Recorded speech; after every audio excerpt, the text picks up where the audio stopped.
We're here today to give an update in our homicide investigation from Saturday morning that resulted in the death of Michael Brasel. On the 1600 block of Rainey in our city, the St. Paul Police Department SWAT team executed a search warrant in relation to our investigation. That search warrant was on behalf of the St. Paul Police Department's homicide unit.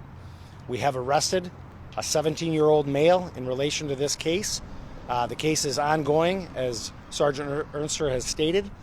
So we're at a very early stage. There's still a lot of information we're still trying to learn and figure out, but we have made an arrest in this case. It's critical for us from the first moment to do exactly what the St. Paul Police Department does anytime we experience a loss of life in St. Paul, and that's to assure our community members that there's nobody better than this department, than our investigators at holding people accountable when a life is lost in our city.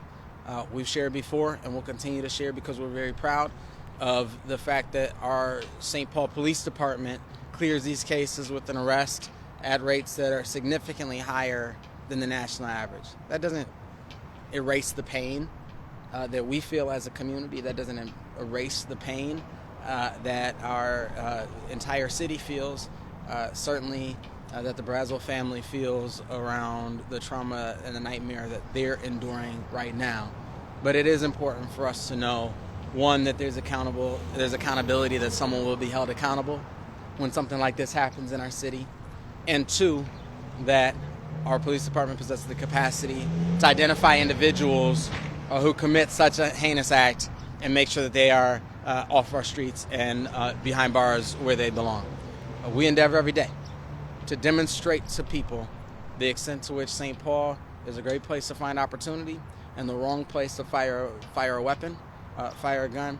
And I have to say to you, Chief, and on behalf of all the men and women of the St. Paul Police Department and the St. Paul Fire Department who responded to this tragedy, certainly to our investigators who took a crime that I know to some of us looked and said, how are we going to solve this? And in just a matter of days to be able to share with us that there's a suspect in custody, I know means a lot to me.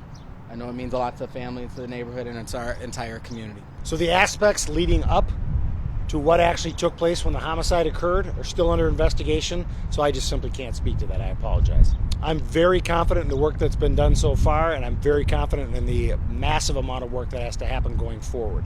This is very early. There's still a lot of work to be done, but I'm extremely confident. The current rate prior to this homicide was 100%.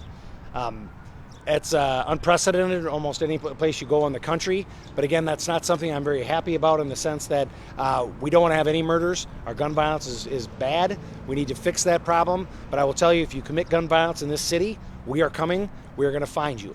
It's 100%. And I attribute that to the work of the men and women of our police department, the dedication from the first responding officers all the way up to the investigators, and also to our community who calls us and tells us things, who lets us know little small pieces of information that at the time they don't even know are important, that tie up things for us in a way that help us bring resolution to these cases. Keep watching CBS News Minnesota for continuing coverage.